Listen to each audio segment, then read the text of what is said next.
네, 지난 9월부터죠. 중국에서 마이코플라즈마 폐렴이 유행을 하면서 어린이들이 상당히 고생을 많이 했다고 합니다. 자, 그런데 우리나라의 국전약품이 이 폐렴 항생제에 관련된 원료를 생산하고 있어서 주목을 받고 있다고 하는데요. 관련 내용 알아보도록 하겠습니다. 먼저 어떤 내용인지 살펴주실까요? 네네. 국전약품이라는 기업인데요. 국내 원료 의약품 회사로 우리나라에서 톱3 안에 드는 코스닥 상장사입니다. 최근에 마이코 폐렴 확산으로 연말 매출 성장폭이 좀 많이 커질 거란 전망이 좀 나와서 들고 와봤습니다. 네. 국전약품은 마이코 플라즈마 폐렴의 2차 치료제인 테트라사이클린 계열 약물인 독시사이클린의 원료를 국내에서 유일하게 생산하고 있는 회사입니다. 2차 치료제 말씀하시는 거 보면은 치료제가 1차, 2차로 나뉘는가 보죠? 네, 맞습니다. 질병청이 지난 6일에 마이코플라즈마 폐렴균 감염증 전문가 회의를 좀 열었는데요. 여기에서 이제 전문가가 말하길 1차 항생제로 치료가 안 되는 내성 폐렴의 경우 2019년 대한소아감염학회가 만든 폐렴 치료 지침을 참고해서 2차 치료제를 선택할 수 있다. 이렇게 말을 하면서 그날 이제 국전약품 주가가 상당히 많이 올랐었습니다. 예. 이 지침을 보면은 테트라사이클린제 또는 퀴놀론제 중에서 치료 이득을 고려해서 약제를 선택할 걸 권고한다. 이렇게 되어 있는데 테트라사이클린 계열 항생제의 대표적인 제제가 독시사이클린입니다. 이 국전약품은 이 독시사이클린 원료를 국내에서 유일하게 생산을 하고 있어서 이제 주목을 받는 겁니다. 회사 상황을 좀 들어보니까 이제 그날 이후로 주문이 갑자기 이제 폭주한 상황이라고 합니다. 근데 마침 이제 넉넉하게 재고를 쌓아놓을 사정이 2021년에 생겼어서 이제 독시사이클린 원료가 상당히 많은 상황이라고 하는데 그래서 이제 지금 주문을 대응하는 그런 과정에는 문제가 없다고 설명을 했습니다. 네. 자, 그런데 이제 사실 이런 감염병은 수요가 좀 일시적이지 않습니까? 그래서 네. 투자자들 입장에서는 좀 매출이 꾸준하게 나와주는 게 중요할 것 같은데 이 부분은 어떻게 봐야 될까요? 네, 그래서 장기적인 관점에서도 살펴봤는데요. 국전약품 성장 가능성은 좀 긍정적으로 평가됩니다. 국전약품은 최근 2년 연속 두 자릿수 매출 증가율을 나타내고 있습니다. 최근에는 나노 항암제 시장에도 진출하겠다라고 선언을 하면서 바이오 사업을 통한 장기 성장 동력도 확보했다는 평가입니다.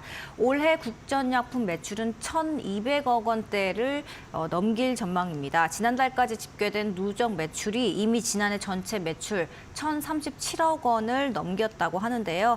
2021년 매출 854억 원에서 지난해 21% 성장해서 매출 1,000억 원을 처음으로 넘겼고요.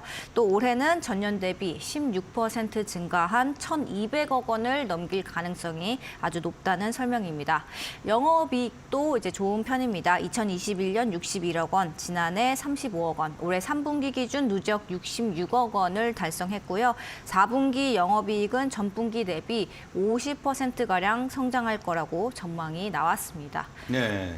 자, 중국 폐렴 이슈 말고도 방금 전에 이제 본격적으로 실적이 나와주는 시점이다 이렇게 말씀을 주셨는데 항암제 시장 진출 부분, 이 부분은 지금 어떻게 되고 있습니까?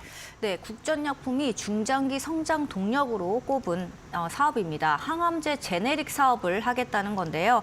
지난달에 나노약물 전달 시스템 회사인 SN 바이오사이언스랑 합작 법인을 세웠습니다. 그 합작 법인 이름이 KS 바이오로직스, KSBL이라는 곳인데요. 이 KSBL을 통해서 나노 항암제 제네릭 개발 그리고 대량 생산 이쪽을 주력 사업으로 정했습니다. 네. 자, 제네릭이라고 하면 아무래도 좀 기존 제품의 특허가 만료가 되면 만들 수 있는 복제약품이라고 보면 되는 거죠? 네, 정확하게 말씀하셨습니다. KSBL의 첫 생산 제품은 아브락산 제네릭입니다. 아브락산은 글로벌 제약사 브리스톨 마이어스 스퀴 BMS가 판매하는 1세대 세포 독성 항암제인데요. 연매출 2조 원대 블록버스터 의약품입니다. 아브락산의 주요 적응증이 췌장암인데요. 여기에 대한 특허가 오는 2026년에 만료가 되거든요. 그러면 KSBL은 특허 만료 시점인 2026년부터 생산을 조금씩 시작해서 2027년부터는 본격적으로 매출을 낼 걸로 기대를 하고 있는 상황입니다. 네, 2027년부터 이제 본격적으로 네. 가능하다 이렇게 말씀을 주셨고, 자 아브락산이 연간 뭐 2조 원씩 팔리는 의약품은 제네릭도 매출이 만만치 않겠네요. 네, 그래서 이제 회사도 좀 긍정적으로 이제 전망을 내놓고 있습니다. 네. 일본이랑 유럽 시장에 먼저 조기에 진출을 해서 2028년 219억, 2030년 545, 2032년 1,007억 원의 매출을 올리겠다 이렇게 좀 구체적으로 내놨는데요. 국정약품은 이제 KSBL의 지분 51%를 보유하고 있거든요.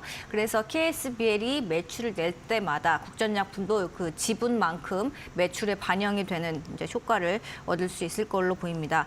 그동안 이 BMS의 아브락산 같은 경우는 제조 공정 과정에서 안정성이 좀 좋지 않아서 이제 대량 생산이 어렵다는 평가가 좀 많았습니다. 네. 전 세계에서 실제로 이 대량 생산이 가능한 곳이 두세 곳밖에 없는 걸로 알려져 있는데요. 아 그런가요? 네, SM 바이오사이언스는 이제 오랜 연구 끝에 이 전 세계에서 이 알부민을 이제 아브락산에 들어가는 이제 같이 붙어진 의약품을 대량 생산할 수 있는 기술을 확보한 회사입니다. 그래서 이 KSBL이 이 SM 바이오사이언스에서 기술 이전 받아서 이제 상업화를 하겠다 이런 이제 계획입니다. 네. 자, 지금 첫 번째 이슈는 국전약품과 관련된 자세한 내용을 살펴봤고요.